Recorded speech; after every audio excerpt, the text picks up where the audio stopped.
do you believe this strike was necessary to halt Iran's nuclear advances?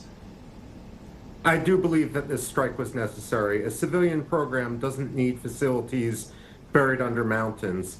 A lot of people would say, hey, Iran, even if it developed nuclear weapons, isn't suicidal. They wouldn't use them against Israel like that, but that's a straw man argument. From Israel's perspective, the issue is never that Iran was suicidal. It was that Iran could be terminally ill, and that if the Islamic Revolutionary Guard Corps had custody of a nuclear weapon as the regime collapsed, there would be no deterring what it might do.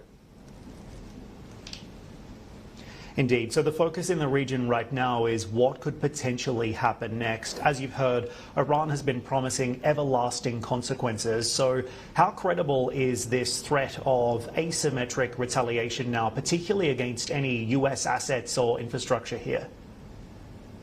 First of all, there's no shortage of bombast coming from Iran historically. Iran's rhetoric has traditionally been over the top. Perhaps the best analogy or the best example we can find as a precedent would be what happened after the January 3rd, 2020 drone strike on Quds Force Chief Qasem Soleimani. Again, we had similar rhetoric, but then Iran basically retaliated after a couple days in a very stage-managed way in which they were able to perform for their base, but at the same time, they were very careful not to escalate. That said, I do believe that the Iranians are going to retaliate. They're going to retaliate asymmetrically, but they're not going to hit people where they most expect it. They're not going to go after U.S. bases, for example, in the region. I'd be much more worried that they would strike, for example, in Buenos Aires or Bangkok or Bishkek, someplace that might not feel itself on the front line and therefore would have its guard down. So what would be the strategic rationale of striking one of those cities or some of these assets outside of the region? As you say, in the past, we've seen Iran moving forward with more symbolic than material reaction functions and responses when it has been hit in the past, seeking not to escalate this or increase the risk that we could see an additional reaction from the United States or Israel. So what do you believe is the most likely response now? Well, first of all, there's the strategic element, Dan, but there's also the ideological element. The supreme leader of Iran, Ali Khamenei, wants revenge. And when I'm talking about striking in these cities, of course, they're not going to be striking the governments of these cities. They would be going after the Israeli embassy, perhaps American diplomats, perhaps because Ayatollah Ali Khamenei has trouble differentiating between Israelis and Jews, they might go after who they see as Jewish tourists. And of course, this is also a pattern we've seen before in Bulgaria, in Tbilisi, in New Delhi, and so forth. So we're watching to see what happens next. And of course, what Iran has also threatened is its ace in the hole here. That would be the shutting down of the Strait of Hormuz, that critical waterway that moves a third of the world's oil. Do you believe that the US has fully accounted for the second and the third order effects if Iran does move to disrupt the Strait of Hormuz? Yes, absolutely. And I don't actually take the Iranian threat to close the Strait of Hormuz seriously.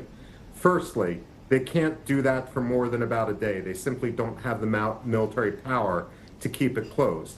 This is more a scheme to raise insurance prices and short-term pressure on the market. But more importantly, from Iran's perspective, they would be committing economic suicide. They need to export their oil through the Strait of Hormuz, and more importantly, from Iran's standpoint, they need to import their refined gasoline also through the Strait of Hormuz. They have not had meaningful storage at Jask, where they had the ability to export 100,000 barrels per day since September 2024. If they close the Strait of Hormuz, they're shutting down their own economy and their ability to actually pay the salaries of the Islamic Revolutionary Guard Corps, upon whom the regime is now relying to keep themselves safe and secure. So who would actually benefit from a Strait of Hormuz shutdown? I mean, basically, no one would benefit. What I'm trying to say is that for Iran, the threat is more beneficial than the actual action of shutting down the Strait of Hormuz. That's what I suspect we'd see. But, we've also seen in the past, 2018, 2019 timeframe, limpet mines attached to some ships off Khor Fakkan in the United Arab Emirates. We've seen the possibility of mines or other harassment in the Gulf of Oman. We've seen Iranians hijack tankers before and bring them into port. I would expect to see more of those actions rather than simply a closure of the Strait of Hormuz. And the Iranians, look, they're sophisticated. They know that every time anyone tries to interfere with freedom of navigation, that's how you get the United States sucked into a far greater conflict. We saw it with Muammar Gaddafi in the Gulf of Sitra in 1986. We've seen it, for example, with regard to how the United States responds to Chinese claims that the Strait of Taiwan shouldn't be traversed by the military. If it came to closing the Strait of Hormuz, the United States would become involved very quickly to open that body of water up. Michael, is there any appetite among some of Iran's friends like Russia or China to step in and assist with this potential retaliation?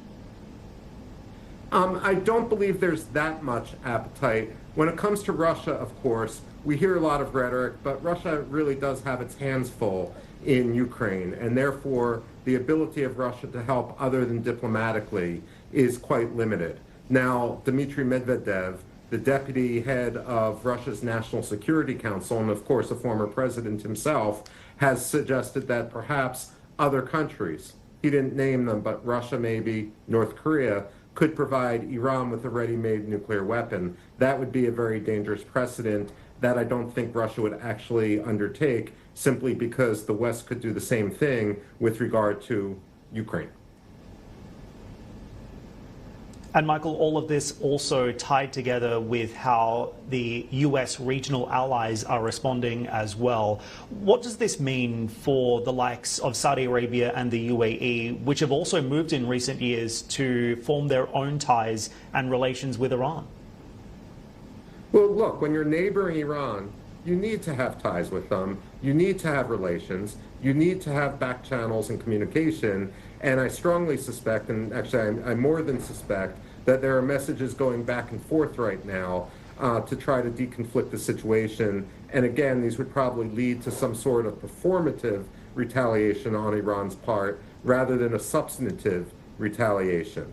When it comes to the United Arab Emirates also has some sort of insurance simply because they hold so much Iranian investment, so much Iranian money. The Iranians aren't going to do anything that could lead them to lose control, to lose access, to have that money confiscated. Likewise, when the Biden administration relaxed sanctions and South Korea shipped back $6 billion worth of frozen Iranian assets, that money ended up in a Qatari bank, and therefore Qatar may perhaps find itself a bit more immune, lest that money be diverted away from Iran's accounts. So in many ways, the Persian Gulf states, the Arabian Gulf states are quite used to dealing with Iran, and I don't think that Iran is going to make good on their rhetoric to attack the Gulf Cooperation Council.